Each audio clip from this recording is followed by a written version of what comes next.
अजितदादांवर आरोप करणाऱ्या विकास लवांडे यांनी अजितदादांवर आरोप करताना किंवा सुनित्रा वहिनींवरती आरोप करताना काही मुद्दे मांडले.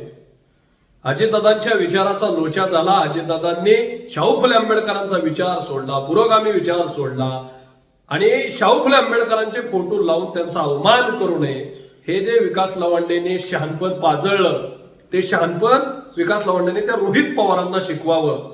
जे रोहित पवार ज्या वेळेस बारामतीमध्ये जिल्हा परिषदेची निवडणूक लढण्यासाठी इच्छुक होते आणि त्यावेळेस अजितदादांनी जर त्यांना उमेदवारी दिली नसती तर ते भारतीय जनता पार्टीकडून उमेदवार म्हणून इच्छुक होते हे त्या रोहित पवाराला विचारा.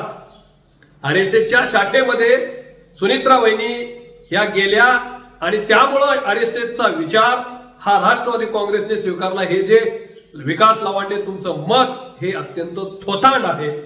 कारण राष्ट्रवादी काँग्रेस पार्टी असेल, अजितदादा पवार साहेबांचं नेतृत्व असेल, सुनित्रा वहिनी पवार असतील, यांनी कधीही आरएसएसचं समर्थन केलं नाही, आरएसएसची प्रसार प्रसिद्धी केली नाही, आरएसएसच्या समर्थनार्थ कधी भूमिका मांडली नाही. असं असताना केवळ आपल्या राजाला खुश करण्यासाठी हे विकास लवांडे डोक्यावर पडलेला एक कार्यकर्ता विनाकारण अजितदादांना चुकीच्या पद्धतीनं बोलतो.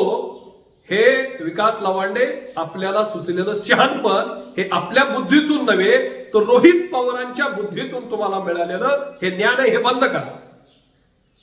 अजितदादा हे पुरोगामी विचाराचा आधुनिक महाराष्ट्राला मिळालेला युगपुरुष आहे आणि अजितदादांचं नेतृत्व हे शाहू फुले आंबेडकर आणि पुरोगामी विचाराला पुढे घेऊन जाणारं नेतृत्व आहे.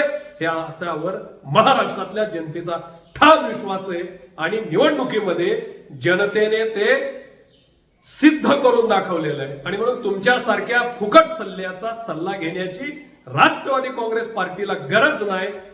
आपण रोहित पवारांची चिंता करावी कारण त्यांना अत्यंत घाईने पुढारी बनण्याची जी घाई झालेली आहे त्यासाठी तुमच्यासारख्या नादान लवांडेचा बळी जाईल की काय अशी परिस्थिती या महाराष्ट्रात लाखो तरुणांना पुढं करून रोहित पवार संधी साधण्याचा प्रयत्न करतायत.